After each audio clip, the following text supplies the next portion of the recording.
యేసు ప్రభుని గురించి ఎవరు ఏమనుకున్నా మనకు అనవసరం, వాళ్ళతో మనకు అనవసరం. పరిశుద్ధాత్మ దేవుడు మన చేతికి పరిశుద్ధ గ్రంథము మన చేతికి ఇచ్చాడు. ఇంకా వేరే వేరే ఉన్నాయి, అవి చదవండి, వాటిలో ఉన్న విషయాలు తెలుసుకోండి, వాటిని గురించి వాదించండి అని పరిశుద్ధ గ్రంథంలో పరిశుద్ధాత్మ దేవుడు మనకు చెప్పాలి. మనకు తెలిసింది పరిశుద్ధ గ్రంథంలో ఏముందో దాని ప్రకారం వాక్యపు వెలుగులో మనం నడిపించబడటం తప్ప వేరొకటి మనకు అనవసరం. ఆమేన్, హల్లెలూయా. ఇది మనల్ని జీవింపచేసే గ్రంథం, ఇది జీవ గ్రంథం. పరిశుద్ధ గ్రంథము జీవ గ్రంథం, మనకు అనుదిన ఆహారం ఇది.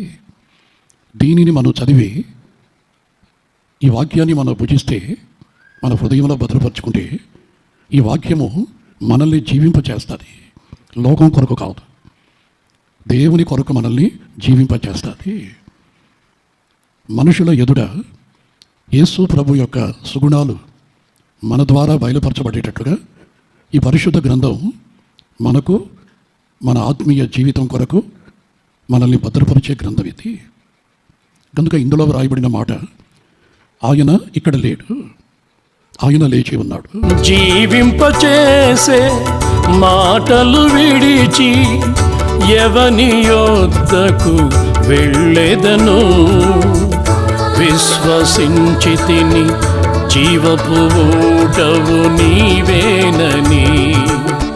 జీవింపచేసే మాటలు విడిచి ఎవని యొద్దకు వెళ్ళెదను, విశ్వసించితిని జీవపు ఊటవు నీవేనని.